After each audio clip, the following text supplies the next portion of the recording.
नमस्कार दोस्तों, स्वागत है आपका अपने चैनल श्रीदेव सुमन उत्तराखंड विश्वविद्यालय पीवाईक्यू अड्डा वाईपीसी में।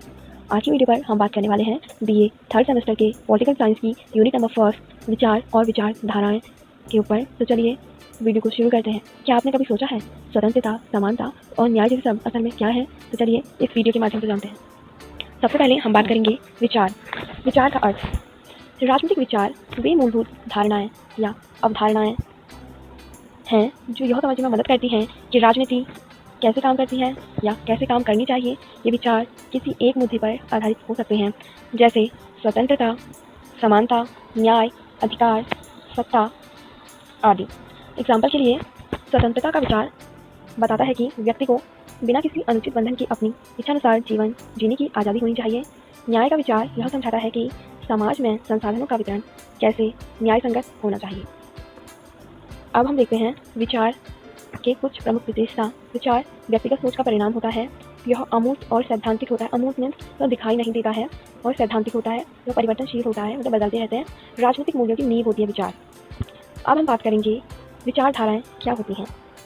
जब एक जैसे कई विचार मिलकर एक संगठित सोच बनते हैं जिससे समाज या राजनीति को चलाया जा सके, तो उसे विचारधारा कहते हैं। एज एग्जाम्पल, उदारवाद जो स्वतंत्रता और व्यक्तिगत अधिकारों की बात करता है, समाजवाद जो समानता और सामाजिक न्याय की बात करता है, नारीवाद जो महिलाओं के अधिकारों की बात करता है, और पर्यावरणवाद जो प्रकृति की सुरक्षा को जोर देता है। विचारधाराएं लोगों को संगठित करती हैं और राजनीतिक दल इन्हीं के आधार पर काम करते हैं। अब हम विचारधारा की परिभाषा और अर्थ को और अच्छे से जानेंगे कि क्या होता है। विचारधारा एक संगठित और व्यवस्थित सिद्धांतों का समूह होता है जो किसी समाज, राजनीति, अर्थव्यवस्था या संस्कृति को संचालित करने के उद्देश्य से बनाया गया होता है। यह एक दृष्टिकोण या विश्वास प्रणाली होती है। परिभाषा डेविड पिस्टन के अनुसार विचारधारा मूल्यों और धारणाओं का ऐसा समुच्चय है जो किसी राजनीतिक प्रणाली को दिशा देता है। कार्ल मैनहम के द्वारा विचारधारा ऐसे विचारों का समूह है जो किसी विशेष वर्ग या समूह के हितों को व्यक्त करता है। अब हम विचारधारा की विशेषताएं देखेंगे। यह सामूहिक और व्यवहारिक होती हैं। स्थायी और संगठित, राजनीतिक दलों, आंदोलनों की नींव, समाज को दिशा देने वाली सोच। अब हम प्रमुख विचारधाराओं के बारे में पढ़ेंगे। सबसे पहली है उदारवाद। हर व्यक्ति को स्वतंत्रता मिलनी चाहिए। लोकतंत्र, मानवाधिकार और कानून का शासन इसका आधार है। प्रमुख चिंतन जॉन लॉक और मिल। अब हम समाजवाद को देखेंगे। समाज में सबको समान अवसर और संसाधन मिलने चाहिए।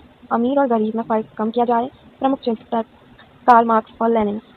अब हम रूढ़िवादी विचारधारा को देखेंगे। पुराने रीति रिवाज, धर्म, परंपराएं समाज स्थिर रखती हैं, बदलाव धीरे धीरे होता है। अब हम मार्क्सवाद को पढ़ेंगे। मार्क्सवाद में समाज वर्गों में बांटा है। शोषक मतलब पूंजीपति और शोषित मतलब मजदूर। पूंजीवाद को खत्म करने समाजवाद लाना चाहिए। अब हम पढ़ेंगे नारीवाद। स्त्रियों और पुरुष को समान अधिकार मिलने चाहिए। लैंगिक भेदभाव खत्म होना चाहिए। पर्यावरणवाद, प्रकृति की रक्षा जरूरी है। विकास और पर्यावरण के बीच संतुलन होना चाहिए। अब हम विचारधाराओं का महत्व पढ़ेंगे। सबसे पहले समाज और राजनीति को दिशा देती हैं विचारधाराएं। विचारधाराएं वो समाज और राजनीति को दिशा देती हैं। सरकारों को नीतियों का आधार बनाती हैं, मतलब सरकारों की नीतियों का आधार बनती हैं। नागरिकों को जागरूक बनाती हैं। सामाजिक बदलाव लाने में मदद करती हैं। राजनीतिक दलों की पहचान बनाती हैं। अब हम बात करेंगे भारत में विचारधाराओं का प्रभाव। भारतीय संविधान में समाजवाद, धर्मनिरपेक्षता, न्याय और स्वतंत्रता जैसी बातें शामिल हैं। ये सब विचारधाराओं का असर है। नेक्स्ट है, भारत के राजनीतिक दल भी अलग अलग विचारधाराओं से प्रेरित हैं, जैसे कांग्रेस समाजवाद, बीजेपी राष्ट्रवाद, वामपंथी दल मार्क्सवाद। अब हम बात करेंगे विचार और विचारधाराओं में अंतर। अब हम विचार और विचारधाराओं में अंतर देखेंगे। विचार की जो प्रकृति होती है वो व्यक्तिगत सोच, विचार व्यक्तिगत सोच का परिणाम होते हैं, और विचारधारा सामूहिक दृष्टिकोण। इसका विचार का उद्देश्य होता है किसी विषय पर सोच, और विचारधारा का उद्देश्य होता है सामाजिक दिशा तय करना।